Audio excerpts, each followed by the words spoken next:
This is Ford Takeaway, sponsored by your Southern Quality Ford dealers. So many great storylines in the Saints win over the New York Jets, but maybe the most significant thing, the smiles in the Dome. The Saints didn't just win, they won big. They won without drama. In fact, with 2 minutes to go and up 16, the Saints had Taysom Hill throw deep to Chris Olave, an exclamation point touchdown on a 29-6 win. Now, was this Taysom Hill's last Superdome home game? Maybe. That'll obviously play out after the season. But either way, Hill did things in black and gold that no player has done since Charlie Trippi of the Chicago Cardinals. In fact, only Hill and Trippi have ever accomplished that trifecta. Now, you know what my single biggest takeaway from this game was? The Jets are bad. And that is significant because the Jets and the Saints were in the exact same position last January. And in fact,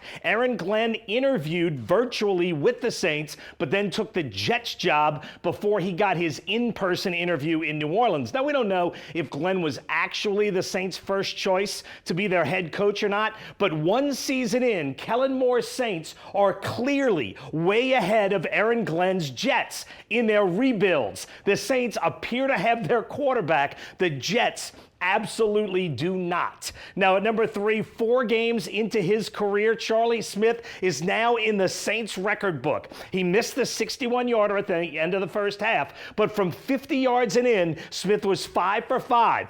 10 times in Saints history now, a kicker has hit 5 field goals in a game. The Great Dane did it 4 times. John Carney did it 3 times. Blake Grupe did it once. Charlie Durkee was the first to do it in 1971.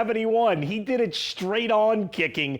And the latest guy, Northern Ireland's Charlie Smith, he has been excellent for the Saints so far. At number 2, Cam and company were great again. 8 sacks in a game is just a stunning number. In the last 7 weeks, the Saints have the number 1 defense in the NFL. Number 1. In that span, they've allowed the second fewest points per game. Now, the first half of the season was bad, so what Brandon Staley has done over the last couple months will probably get lost nationally, but it's a sustained run of excellence. And seeing Cam Jordan get 2 was just awesome. He passed Ricky Jackson for the team's all-time sacks lead. He and the city champ are without a doubt the 2 best defensive players in Saints history. Now, will Cam be back next season? My guess is yes, but that is not guaranteed. But if this was his final game in the Superdome, it was special. And at number 1, we saw what we hoped to see Sunday. Tyler Shough wasn't great, 300 yards